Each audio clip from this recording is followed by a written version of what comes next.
Shalom Sobat WB yang dikasihi Tuhan. Renungan Harian Wanita Bijak hari Kamis, tanggal 1 Mei tahun 2025. Berjudul Melewati Badai Bersama Tuhan.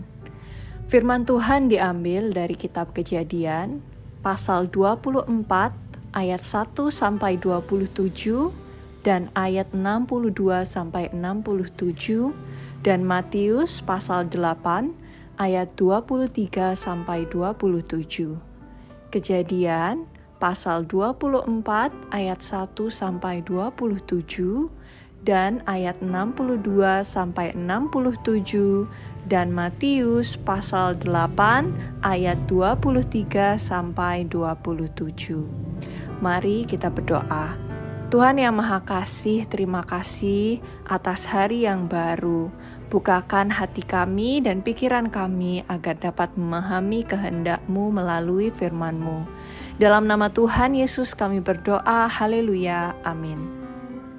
Pembacaan kitab Kejadian pasal 24 ayat 1 sampai 27 dan ayat 62 sampai 67 dan Matius pasal 8 ayat 23 sampai 27.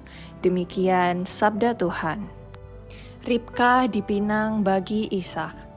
Adapun Abraham telah tua dan lanjut umurnya, serta diberkati Tuhan dalam segala hal. Berkatalah Abraham kepada hambanya yang paling tua dalam rumahnya, yang menjadi kuasa atas segala kepunyaannya. Katanya, "Baiklah, letakkan tanganmu di bawah pangkal pahaku, supaya aku mengambil sumpahmu demi Tuhan, Allah yang empunya langit dan yang empunya bumi, bahwa engkau tidak akan mengambil untuk anakku seorang istri dari antara perempuan Kanaan yang di antaranya aku diam. Tetapi engkau harus pergi ke negeriku dan kepada sanak saudaraku untuk mengambil seorang istri bagi Ishak anakku." Lalu berkatalah hambanya itu kepadanya, "Mungkin perempuan itu tidak suka mengikuti aku ke negeri ini. Haruskah aku membawa anakmu itu kembali ke negeri di mana tuanku keluar?" Tetapi Abraham berkata kepadanya, "Awas, jangan kau bawa anakku itu kembali ke sana. Tuhan Allah yang empunya langit, yang telah memanggil aku dari rumah ayahku, serta dari negeri sanak saudaraku, dan yang telah berfirman kepadaku, serta yang bersumpah kepadaku demikian, kepada keturunanmu lah akan kuberikan negeri ini.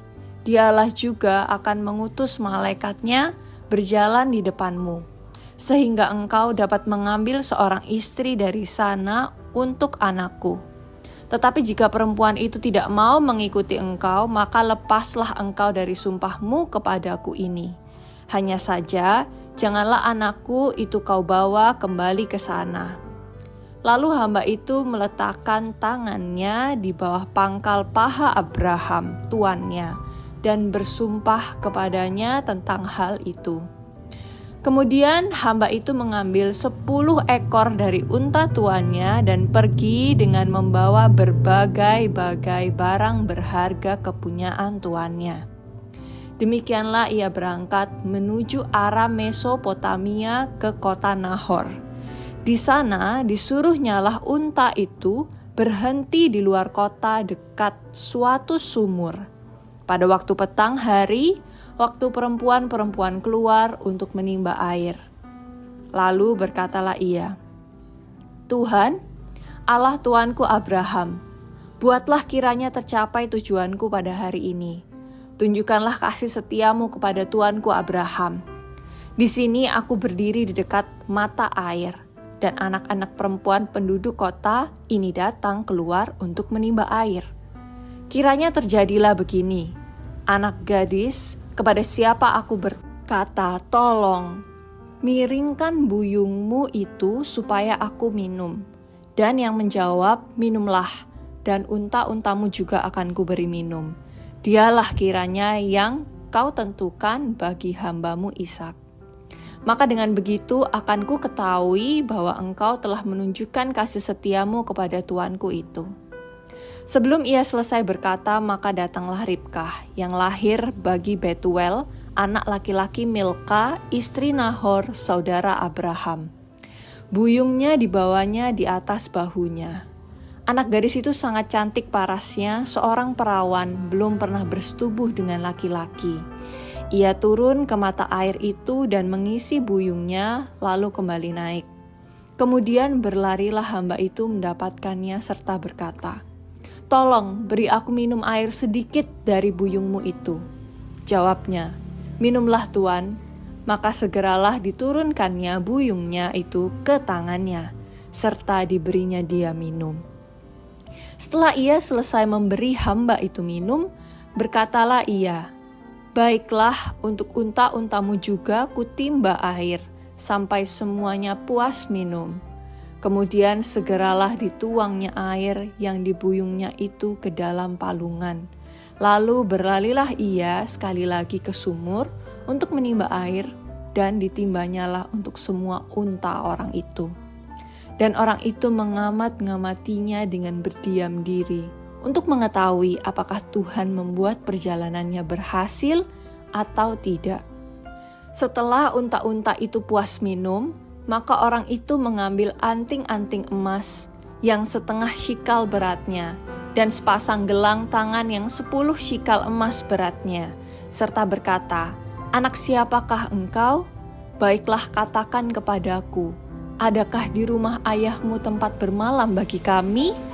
Lalu jawabnya kepadanya, "Ayahku Betuel, anak Milka, yang melahirkannya bagi Nahor."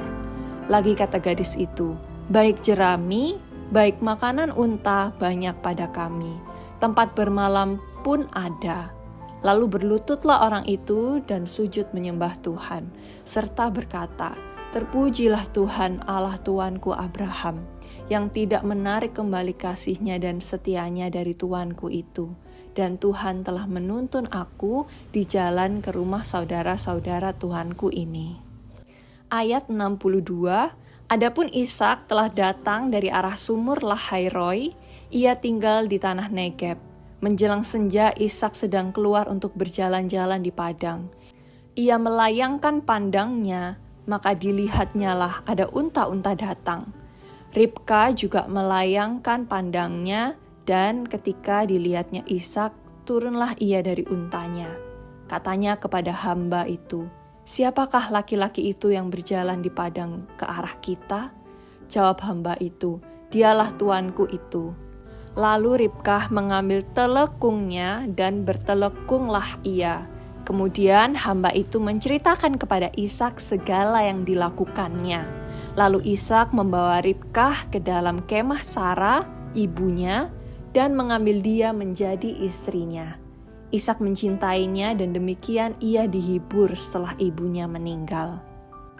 Matius pasal 8 ayat 23 sampai 27. Angin ribut diredakan. Lalu Yesus naik ke dalam perahu dan murid-muridnya pun mengikutinya. Sekonyong-konyong mengamuklah angin ribut di danau itu, sehingga perahu itu ditimbus gelombang. Tetapi Yesus tidur. Maka datanglah murid-muridnya, membangunkan dia, katanya, "Tuan, tolonglah, kita binasa." Ia berkata kepada mereka, "Mengapa kamu takut? Kamu yang kurang percaya?" Lalu bangunlah Yesus menghardik angin dan danau itu, maka danau itu menjadi teduh sekali. Dan heranlah orang-orang itu, katanya, "Orang apakah dia ini sehingga angin dan danau pun taat kepadanya?" Demikian sabda Tuhan, berbahagialah mereka yang mendengarkan firman Tuhan dan melakukannya. Haleluya. Sobat WB yang terkasih, badai apa saja yang terjadi dalam kehidupan Ribkah? Menurutmu, bagaimana respon Ribkah menghadapi badai tersebut? Apa respon murid-murid ketika terjadi badai? Apa kata firman Tuhan ketika murid-muridnya takut? Sobat WB, dalam Alkitab ada seorang tokoh wanita yang bernama Ribkah. Kisah cinta Ribkah dan Ishak dapat dikatakan kisah cinta terindah dalam Alkitab. Mendapatkan Ribka sebagai pasangan hidup Ishak adalah hasil dari sebuah jawaban doa. Ribka adalah wanita pertama dalam Alkitab yang kepadanya cinta perkawinan dinyatakan. Namun pada kenyataannya, dengan berjalannya waktu, mengalami badai kehidupan berupa pengkhianatan dan kekecewaan. Begitu banyak badai yang dialami Ribka, seperti kemandulan dan penantian selama 20 tahun hingga mendapatkan anak kembar. Kejadian 25 ayat 20-28. Badai dalam rumah tangga bermula dari Ishak menyebutnya sebagai saudara perempuannya di hadapan Abimelek dan orang Filistin. Kejadian pasal 26 ayat 7. Juga kekecewaannya saat anaknya Esau karena menikahi wanita asing. Kejadian pasal 26 ayat 34-35. Dan rasa kecewa itu mendorongnya untuk bertindak dengan menipu Ishak suaminya dan mendorong Yakub menipu ayahnya untuk mencuri berkat Esau. Kejadian pasal 27 ayat 6-19 dan ayat 41-46. Selanjutnya kematian inang pengasuhnya Deborah dalam Kejadian pasal 35 ayat 8.